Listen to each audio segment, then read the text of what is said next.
Bonjour à tous, on n'est pas du tout encore à Lorient, on n'est pas nulle part parti en mer, ce qui aurait pu arriver.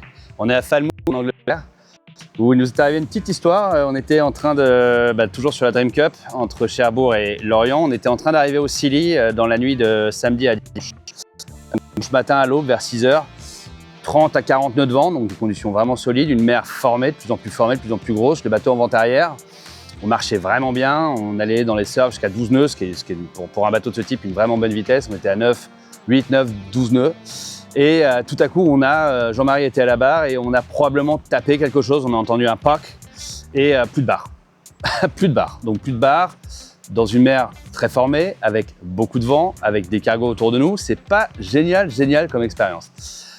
Donc tout de suite, moi j'étais en quart de repos, je suis monté sur le pont avec Jean-Marie, on a sécurisé le bateau, on a fait aller les voiles et puis on a dû faire ce qu'on déteste faire sur un bateau, c'est appuyer sur la touche rouge de la VHF qui déclenche les secours et qui informe qu'on est en avarie, en l'occurrence une avarie qui pourrait être très grave parce que c'est une avarie qui peut déclencher une voie d'eau. On a eu de la chance, il n'y avait pas de voie d'eau à bord, donc c'est extrêmement inconfortable, mais c'est pas un plan panique, on sait qu'on ne va pas quitter le navire.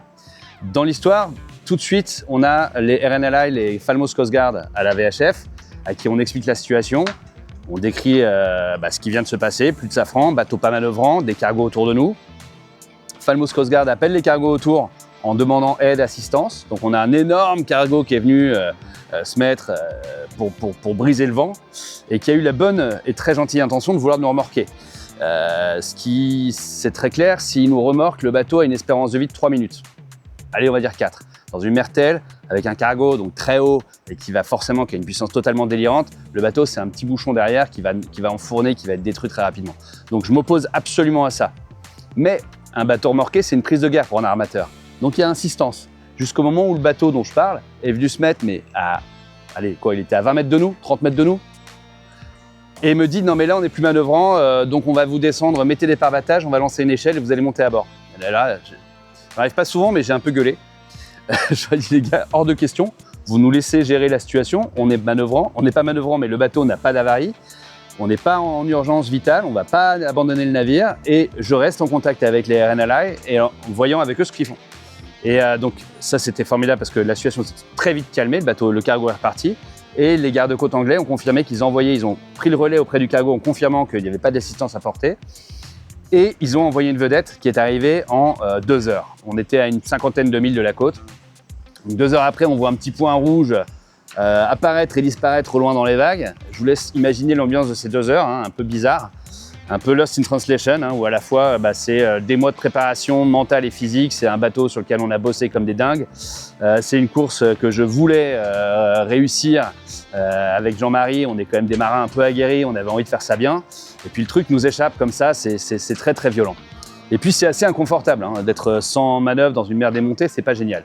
Bon bref, le bateau arrive, on part en remorque et là on se prend 5 heures de remorquage à se faire, mais là pour le coup, jeter, mais un roller coaster, c'est une blague à côté de ça, sauf que ça dure 5 heures. Donc bon, on essaie de dormir, on essaie de temporiser, moi j'essaie d'évacuer l'anxiété, le stress de tout ça. Jean-Marie, il est comme moi, il s'est pris une grosse charge émotionnelle, il essaie de dormir aussi, en se disant de toute façon il n'y a rien à faire, on peut rien faire, on attend Falmouth. On s'est fait coucher je pense 10 fois sur ce moment-là, mais vraiment couché avec des baignoires d'eau de mer qui rentraient dans le cockpit. Mais bon, c'est bon, on est arrivé ici. Un accueil hallucinant à Falmouth, tellement agréable, tellement soutenant.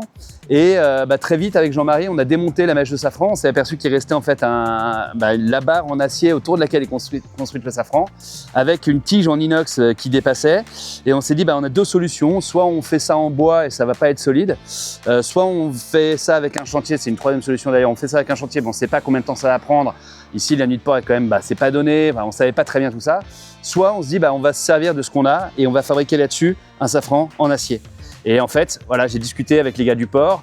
On a mis en branle toute une très très bonne synergie hyper positive. Et puis, on a dessiné un plan. On est allé avec un gars, je suis allé acheter de l'acier. On est allé de l'inox, plutôt des plaques en inox. Et puis on est allé dans un chantier naval de l'autre côté, là, de Falmouth, très très loin en voiture. On a pris un ferry et tout. C'était une journée dingue.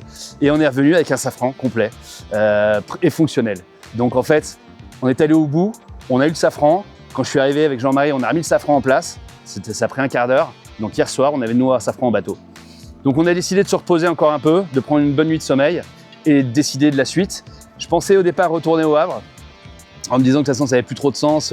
Et en fait non, hors de question. Nous on lâche pas, on va au bout. Donc on va à Lorient, on va être à l'arrivée de la Dream Cup, on va saluer les camarades qui auront fait la course complète. Nous on sera là, ok, hors classement, mais on sera au bout. Donc la suite à suivre.